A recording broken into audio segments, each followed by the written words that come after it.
I believed that night when I covered that game here in Los Angeles that it was an abomination, that it was an embarrassment to the league, that it was the worst officiated contest in professional basketball I'd ever seen. Tonight, a former NBA referee says the playoff series between the Kings and Lakers in 2002 was fixed. We all said at the time, something's wrong here. The Kings were a better team, but that game was not right. I'm telling you, I was there. That was not right. What do you think the public's perception is of the integrity of the NBA officials? Zero. The integrity of the game has been shot. What surprises me that the league doesn't do anything about it. Chucky Brown pulled me and said, like, Mike, you know, if they're bringing a certain crew, it's going to go a certain way. I was like, man, bullshit, man. It's the NBA. Ain't no way. We're up 20 points every game, man. Ain't nothing, even if they do, ain't could stop. Right. And so just watching that, man, just seeing it, looking back now, that shit makes me sick, man, because I think that could have been our championship. And so, obviously, you've seen what happened in the game. But, I mean, we were definitely the better team that year. I know that for sure. But all right, so I just made a video about this on my main channel, but quite possibly, the most controversial NBA playoff series in the history of the league is the 2002 Western Conference Finals between the Los Angeles Lakers and the Sacramento Kings. And there's a lot of different ways you can take this, a lot of different opinions and all that. One of the questions I just asked, my audience was, were the Kings actually the best team in the league that season? Because Mike Bibby, he says all the time that his Kings were actually the best team in the league that season. To just give a little bit of the backstory, one of the referees at the time was Tim Donaghy, who literally spent time in prison. He bet on basketball games that he refereed, so straight up corruption. And is he the most credible source? It's like Jose Canseco saying other dudes did the juice. Well, he did the juice, so it's like, is he just trying to make other people look bad, or is he like the most trustworthy person on the topic? It's kind of like that with Tim Donaghy. Like, is he just wanting attention and wanting to sell a book? But he claimed that Dick Bavetta was the guy who was basically the NBA's go-to guy for wanting to fix NBA games. And so the Lakers were down 3-2 against the Kings. And understand, like, the NBA wants viewership. And middle of nowhere, Sacramento, if you had been to Arco Arena at the time, I even showed, I'll put a photo, a comparison between Staples Center, what it looks like outside, and Arco Arena in Sacramento. It's no wonder why the NBA would want the Lakers in the NBA Finals. And so, yeah, apparently they sent Dick Bavetta and the fixing crew in there to rig it for the Lakers. And so where there's smoke, there's fire, they say. Guys, do you think the Kings were actually the best team in the league that season? And does that season deserve an asterisk? Before we get to that, I just have a question because you brought up the Arco Arena stuff. Have you been there? I've driven by it several times. Yeah. Okay. Yeah. Talk to me, because this is as a native Californian, I have no perception for this at all. So I'd actually like to hear you dive a little deeper on that. I mean, just heading out to the arena in that area, it's not a busy city. There's a lot of flat land. I mean, you'd almost get the impression you were like flyover states in America with how remote that stuff is. So they had just like an arena in the middle of like. They have big parking lots and stuff, and again, you'll see the photo that I put up on the screen when it's live and everything. But it is not. It does not look like a raucous city like LA looks at all. And so, but again, it's just also a small market. There was a lot of narratives that were negative about teams that weren't big markets at that time. Again, this was the same time where the San Antonio Spurs were constantly being criticized, even though they had a great team product of basketball, beautiful ball movement, had Tim Duncan on the team. Still, they were called boring all the time. And, on the other side is Shaq, Kobe, drama, LA, Showtime, Glitz and Glam. Yeah, well, there's plenty of drama. Oh, come on. They fed into that with the whole, Star Wars on the LA Times between Shaq and Kobe, And so, it just had more appeal. So, there's no question that they wanted, the Lakers in the NBA Finals. Not saying they necessarily did this intentionally, but from a revenue standpoint, why would you not? On top of that, it wasn't until 2004 that David Stern was asked the question of who he would prefer to be in the NBA Finals. And it was a tongue-in-cheek, playful answer, but there was truth in it. He said, the Lakers versus the Lakers, you know? And so it's like, quote. yeah, exactly. So way to reveal your hand a little bit there. And so the fact that he said that after the 2002 Western Conference Finals is just wild. Like, he didn't say that before. He said that after. Yeah. And so, yeah, guys, what do you think about this? We could even start with Dario, because I know you are a passionate Lakers fan. I think you've been trying to avoid this series for a while, and now I'm throwing it right in your face. Honestly, there's nothing to avoid for me. Like, I feel like the Lakers dominated for 3 years, and this was one of those years. Like, we went 3 straight years. We finally had a contender bring us to 7 games, and then all of a sudden, like, it's a big deal that we barely squeak it out. But we went to 7 with Portland in the first championship run as well. Yeah, we had but that comeback in the fourth. That was when Kobe was a young pup, wasn't 100% there. This is like Kobe. This is like, you know, that guy. So it's a little different, you know. You got Shaq averaging 30, 14, and 2. And my boy Kobe, 27, 6, and 4. You was getting the best of the dynamic duo, right?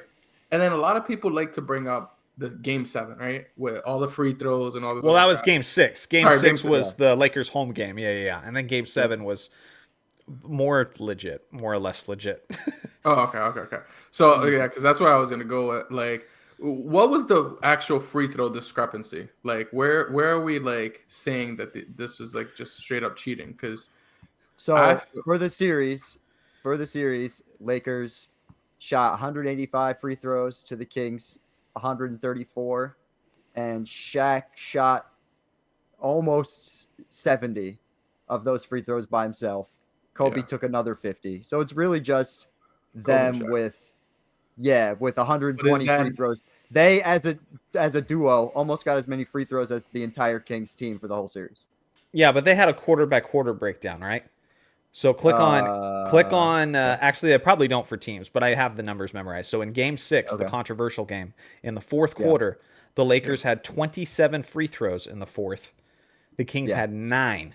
Yeah, okay, so they do have a quarter-by-quarter breakdown. So 9 free throws. I didn't know what you meant at first. I was like, for the series? I don't know. Yeah. 27 for the Lakers. So literally 3 times as many as what the Kings had. And it's not just that. It's what people saw, because a lot of people were saying it was one of the most horribly officiated games of all time. I mean, there was obviously the no call with Mike Bibby, remember, where he just busts up his nose and is literally bleeding from his face. And that was in a situation where it's like a 1-possession game where Kobe's called for the offensive foul there. Now the Kings have an opportunity to win it. But this is a rugged era, though, right? Like, this is a rugged era. This is literally. I don't think there's ever been an era where elbowing a guy straight to the face and making his nose bleed shouldn't be. It was semi. He was preventing him from getting to his spot, and he like went around them and he kind of tapped him. Like, and I think it might have been a little flop in there as well. So, oh my god! Not really. You're bugged out. Yeah, a flop. Yeah, flop with his busted nose. This is a real flop. Yeah, and not for nothing, man. Like, so let's go to Game 7, because a lot of people, because when I complain about the 2016 Cavs being helped to win a championship, and people talk about like you still had a Game 7 and it was a tight game between the Warriors and Cavs. Same thing here. You go to Game 7, both teams are officiated, I would say, equally. Like, the Lakers should have 33 free throw attempts versus the Kings 30, right, in Game 4. Game 7. And that's just a straight up, if you're the better team, you win that game. And especially, like, this is like a really cute story, but the problem is none of this would have happened if they just won Game 6 like they were supposed to. That's cool. What are we talking about right now? This game should never have even happened. That's how I feel about the 2016 Cavs. I feel that, but like, well, that's that. I want to piggyback off of that a little bit, because Russell is saying definitively that game never should have happened. That's right. And people have raised this point to me plenty of times. What evidence do we have other than the fact that the game itself looks sketchy, which to me is a decent amount of evidence itself? But people are saying Tim Donaghy, somebody who proved himself to be a criminal, somebody who he was lying, painting himself to be this referee with integrity, but he was actually helping rig games. So he was a liar throughout his NBA career. So people are saying, who's to say he's not lying about this now? And so I do think that's a decent argument from Laker fans who want to defend it. But at the same time, like, that doesn't save Game 6. I mean, but who? That's right. Also, he wasn't a referee for Game 6. He wasn't. He's throwing the other crew under the bus and saying, I think that gets misconstrued a lot. A lot of people believe like that Tim Donaghy was a referee at Game 6. Right. He was not a referee at Game 6 at all. Yeah. He's completely saying that it was a different referee crew with you said Dick Bavetta was the guy? Dick Bavetta was the guy that they put in there to lead the crew and fix it. That's allegedly. And Joey Crawford, and then who's the guy that Chris Paul has the beef with? That was a big one too. Yeah, when they did the Netflix documentary Foster, about what's his name? Scott Foster. They were heavily implying that Scott Foster is a guy that they send in to fix games. And my thing about this is, for my old school fans of YouTube, there was this must have been 12-part old school YouTube documentary. I'm talking 480p. Must have been done in 2009. Done by this guy named NFL Ranking. His whole channel is now deleted, but he only leaves the one part that talks about this series. And I was lucky enough to watch the entire 13 whatever part series that it was, but he only left one part of the series up because the rest of it, in his words, got shadow banned. And the only way to find it now is you have to type in Lakers versus Kings Game 6 rigged. And you got to scroll a little bit, and then it'll literally, the title of the video says shadow banned at X amount of views. And that's the only way you can find this video. I swear to God, this is all real. Wow. And that when I was a kid, or when I was in high school, that's how I really dove into this whole series and this whole thing. And like, David Stern had beef with the city of Sacramento to begin with. There was some situation that had gone on in the past.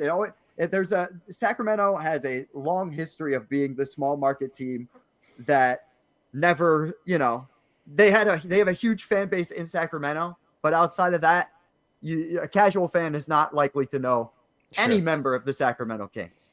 So now they come and they have this amazing team, this awesome team built on ball movement and equality, to be honest with you. Like, in ways that in an era of hero ball, and guys like Allen Iverson and Kobe and Michael Jordan just single-handedly, this was a team. This was a basketball team that everybody could pass, everybody could make moves. And I think they were the best team in the league that year.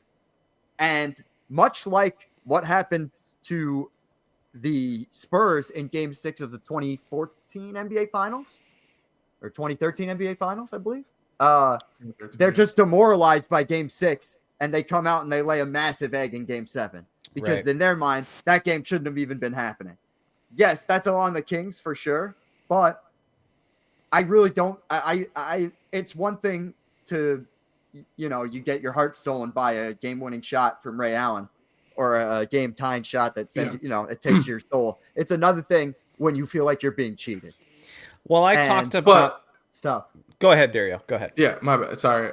My only thing about that is like you feel like you're being cheated because I'm assuming the free throw attempts, right? Like you fouled Shaq many times, right? He went to the line 17 times and made 13, 14 free throws, something like that. These were pinky fouls, bro. These were fouls that they wouldn't even be called in the 2018 playoffs. Yeah. So with the lax refereeing, they would not be called. But wouldn't you a true champion, if you felt that way, you would come in the next game and say, we're not even going to let it get close then. If you wanted to, if it's going to be like that, I'm going to just show how much better I am. Like that's one way of looking at it, but if you're a true champion, there's definitely history to indicate that when people feel like they get royally screwed, they come out and lay an egg in the next game. And you just get mentally and emotionally drained. It's happened to great teams like the Spurs. Like there's no telling me that team wasn't built and bred for a champion. But that's also just insane. Like I get what you're saying, Dario, but like basically what you're saying is They should just take it on the chin, and they should get to 5 wins before the Lakers get to 3 wins. Like, do you realize like how like unfair that is? Like that is so insanely unfair. If it's the case, if it is in fact actually rigged, because I do think the argument's pretty legit argument that maybe Donaghy is not the most trustworthy individual. So why are we just trusting him? I'm more leaning upon the fact that he said this after what my eyes saw with Game 6. I'm going, that's what to me that's what adds credibility to what he said was what we saw, because it certainly looked that way. The thing that bothers me the most, and it's crazy because I saw other Laker fans in the comments saying this as well, is we hated this team. We hated this team. It was like the very next season, Rick Fox and Doug Christie got in a fight in a preseason game. And Doug Christie, like Fox puts his hand up on Christie's face, and then Christie uppercuts him right in the throat. Like it's and a so video like game. the rivalry of these teams were intense. Kobe and Shaq were constantly talking trash about the team, about the fans and their cowbells, all that sort of thing. Bibby was talking trash about LA fans and about the Lakers, and Shaq's always calling them the Sacramento Queens, all that stuff going on. And so I hated this team. But what gets me now is this was their shot, because the very next season Chris Webber tears his meniscus. And they never have a legitimate shot again. Then they have all these years of being trash and suffering, and just not doing well. And then you look at like how forgotten this team is, because we've talked about this plenty of times before. Nothing immortalizes players and coaches like an NBA championship. Like think about the 2004 Detroit Pistons if the Lakers just wiped the floor with them. Like, it totally changes the legacy of all of those guys, and many of those guys are now forgotten. But with the Kings, the amount of guys that you had who were in the argument for being the best at something, Chris Webber was in the argument at that time for being the best power forward in the NBA, but nobody remembers that.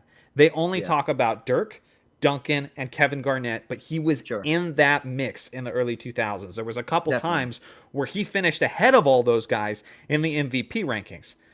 Mike Bibby. Nobody talks about Mike Bibby anymore, but they talked about Jason Williams because he had the mean handle, he's white chocolate, the elbow pass, like all that stuff. But they don't talk about Mike Bibby, who was the one who actually made them even better.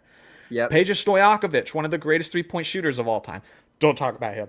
Bobby Jackson was arguably, right there with Manu, the best sixth man over a 5-year stretch. Nobody talks about him. Rick Adelman.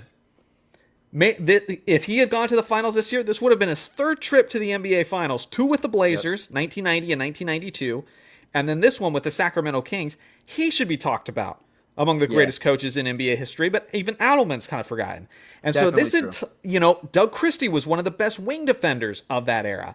And so there are so many aspects to this team that are just lost in history, and that's the part that kills me, is being like, man, these guys should be celebrated more than they are. And so that's the part that kills me. I feel that, Johnny, but there's a lot of losers that should have been talked about, and that's not a lot of losers that got cheated and the refs admit to it. You can say that. All right. So let's actually break down the game, because so on a quarter by quarter basis, it's not that you guys are almost talking as if they were up 15, 20 points. And then all of a sudden the Lakers came back because of free throws. The game was nip and tuck the entire game. If you could go to on a quarter by quarter, the game would have been a blowout if not for the free throws. You could feel that way, but what's the true proof? So do the Kings. And the Kings could feel that way. Sure, right. And I guess my biggest issue is it's not like that was the very last game you played. The next game you have,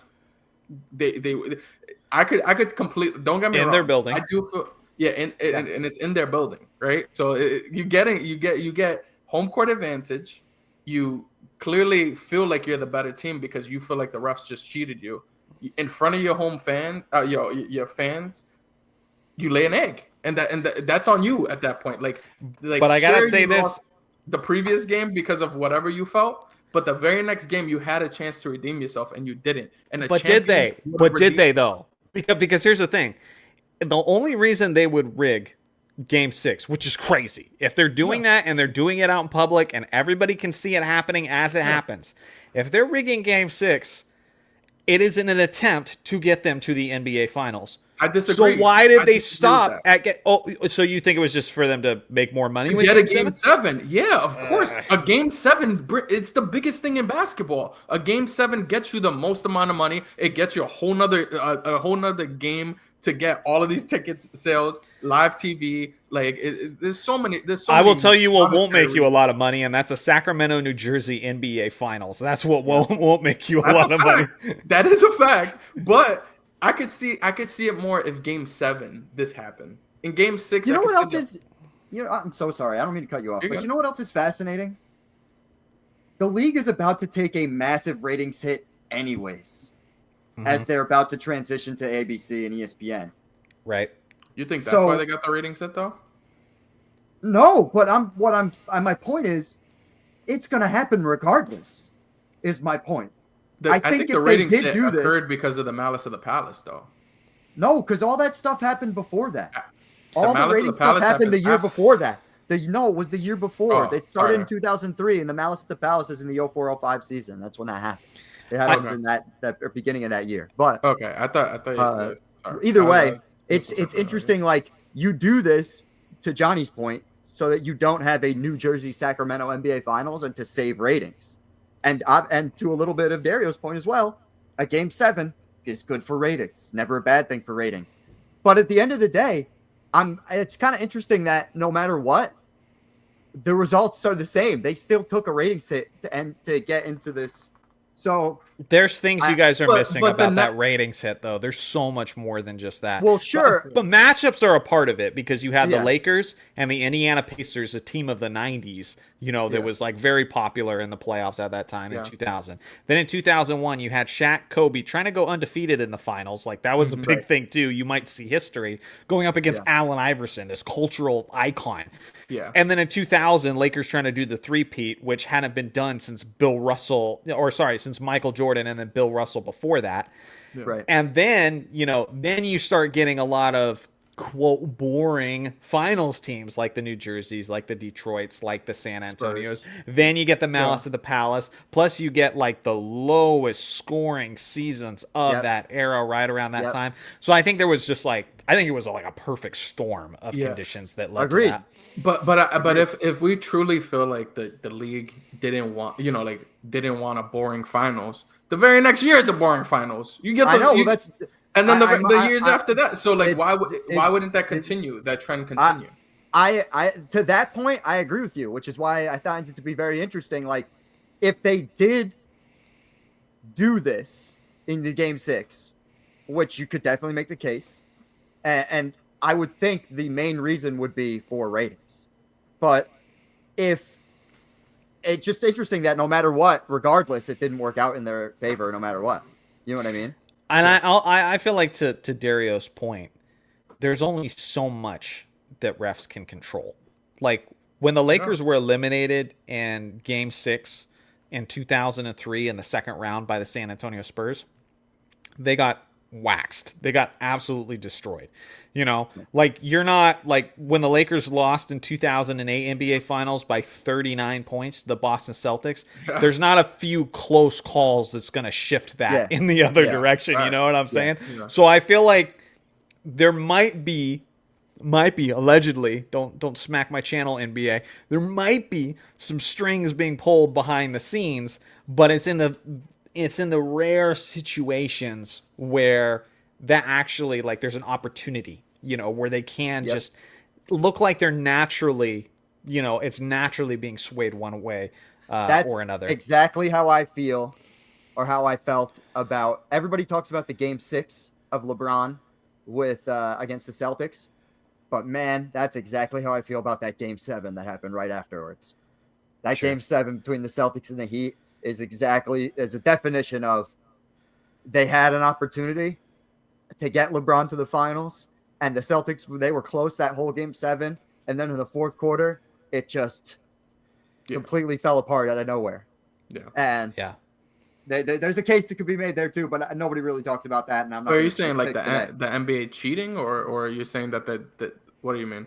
I'm just saying it's a similar deal with, like, there's an opportunity for the referees to actually make a big difference in that game, and from my very jaded Celtics fan perspective, it looked like they took that perspective. It looked like they took that. Sure. That's all I'm saying. To me, that sounds. The Celtics were the better team that year. I don't want to hear it. Nah, that's definitely more the case of you just got your heart ripped out because LeBron James had that 45 piece on your neck, and then the very next game you weren't like and for the it's for just funny San you bring Antonio, that up. Then meanwhile, the Celtics were the ones to be like, oh well, whatever. He ate us in Game 6. That ain't happening again. He did the mentality you're asking, or they did the mentality you're asking for, led by Kevin Garnett, who's like born and bred to think like that. Yeah, and but not all of them. And they did. They went through three, and what to me felt like 3.5 quarters of good basketball, and then magically they. But I think that's more so for those two in particular series, the Celtics series and the Spurs. I feel like the more so the reason they lost in Game 7 was the age. I think San Antonio Spurs were the older team at the time. They you just had a historic, or not a historic, but like Tim Duncan turning back the clock in Game 6, where I think he had like 25-15 or something like that. It was crazy. And obviously he put everything on the court that game, and then the very next game to ask for that again is just tough when you're that age, you know. So and I feel similar for Boston because they were getting older at that point, but it less the case for Boston than the Celtics, but than the Spurs. But yeah. So I gotta ask you, if you were the honest to goodness commissioner of the NBA, I mean, it's tough now that it's like so many years past it. Like, how would you handle this situation? Would you just pretend it never happened? Would you just? You have to. You just have to. You have to. You can't. What idiot? After the fact or be before? like, you know what? We rigged it. After the fact or before? Well, the thing is, like, Adam Silver has like the opportunity now that he's the commissioner, where he could say the league has changed. I'm commissioner now. This is a cleaner league. Because also David Stern's passed away too, so it's not like you have to worry about like, you know, maybe you defame him, but it's not necessarily like he's not going to be against you, obviously. And so, like, again, do you even acknowledge it? I guess once it's done, you just kind of have to ride with it, is your guys' point. But I don't think Adam Silver would do that, only because obviously, you know, David Stern kind of like was his mentor, right? Like so I can't imagine him like defaming him in that sense, you know.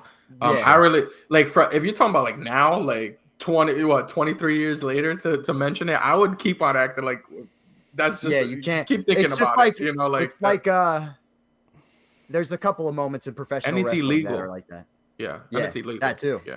That's what I'd do if I was the commissioner. I'd do it like all these politicians do, like when they're like running for office, where they're like, the minute I get in, I'm releasing these files and I'm letting these documents out. I'm doing this. That's what I'm doing. I'm like, the minute I get in as a commissioner, I'm opening up the vault. Everybody gets to know everything, and we're running a good league from that point on. And then we get an NBA Finals like Sacramento and Toronto, and we're not making money, and I'm probably going to get ousted. But that's right. Honestly, what I would do if I was commissioner, I would make sure that there's commercials and stuff that kind of troll it, like, so then people could be like, are you serious? Like, are they really like? I feel like that would be fun. Add more like to the fire, like, to be honest, because honestly, what is it gonna change? It's just gonna make people talk about it more. Like, to me, that's the smarter advertisement around it, like, you know, kind of the NBA where the entertainment is real. Yeah. That's their new slogan, like, where amazing happens, where the entertainment is real.